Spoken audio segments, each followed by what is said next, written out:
Thank you, Acting President. I'm just going to make a very brief contribution. But I'd first of all like to thank Mr Davis for moving this motion. And I would basically commend the very erudite comments from Dr Mansfield on this question. I think she very accurately reflects and provides a perspective on the sheer frustration that is felt by many of us on the crossbench, most of us on the crossbench, and I think, and obviously the opposition. You know, that this is not a laughing matter. You know, that this is a contemptuous approach to the Parliament, and it is a contemptuous approach to the public of Victoria.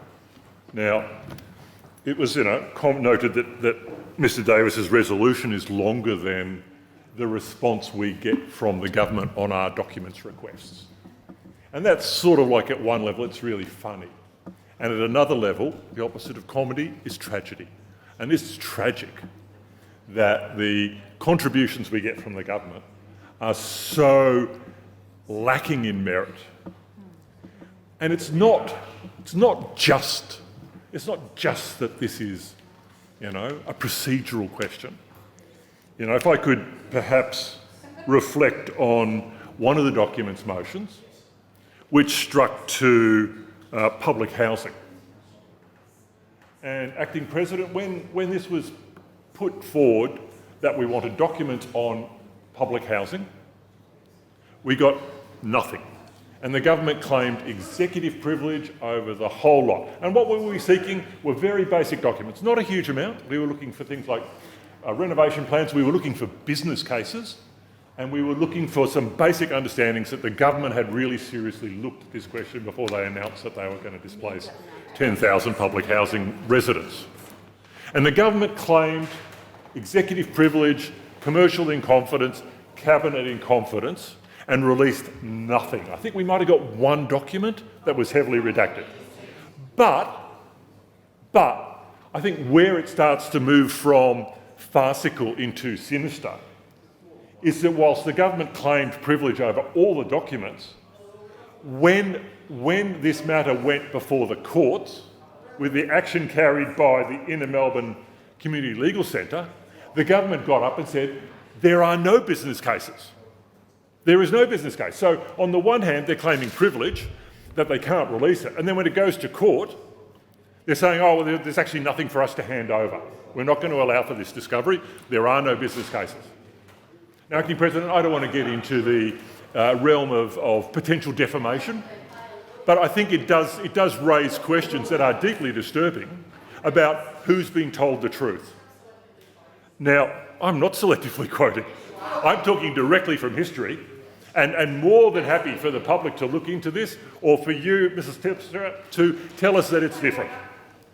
Now, President, I'd ask that Mr Ettershank direct his questions or comments through the chair, and I'd also ask that he stop misleading Parliament and selectively quoting from things that are factually incorrect. When he refers to the court decision, it is incorrect for him to say what he said because the court did uphold the government's position on executive privilege.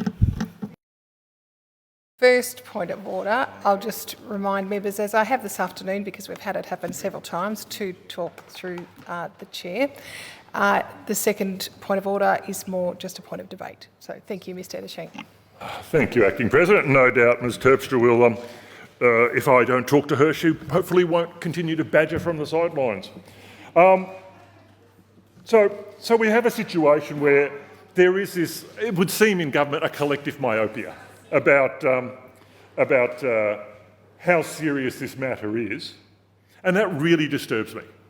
That if the government cannot see the seriousness of this matter and how it strikes to accountability in government, I think that's really depressing. Now, I would like to just talk about process in conclusion. Mr Davis has been very open, and it has been very good to work with on this question. Clearly we do share the same frustrations, but we did put to Mr Davis our concern that the Clause 5 provision, which gave the government a very short period of time to produce an enormous amount of documents, was too short, and he amended the motion to reflect a longer window.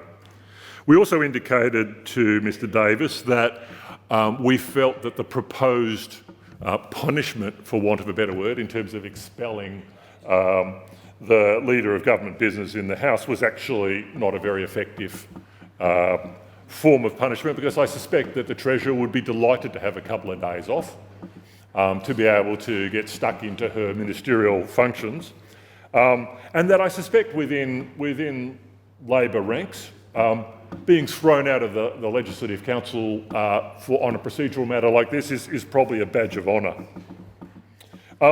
So we actually were the people, if I may speak inclusively for Dr Mansfield and myself, we were the people that asked Mr Davis to adjourn this off.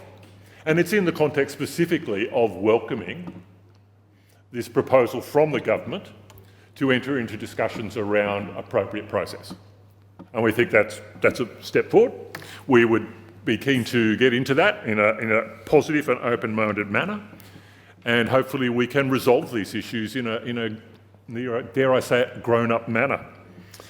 So on that basis, whilst we commend this motion, we are happy that it is being adjourned off, and we look forward to exploring on a good faith basis with the government, recognising that if that's not forthcoming, then we'll look forward to this matter being brought back on before the House again.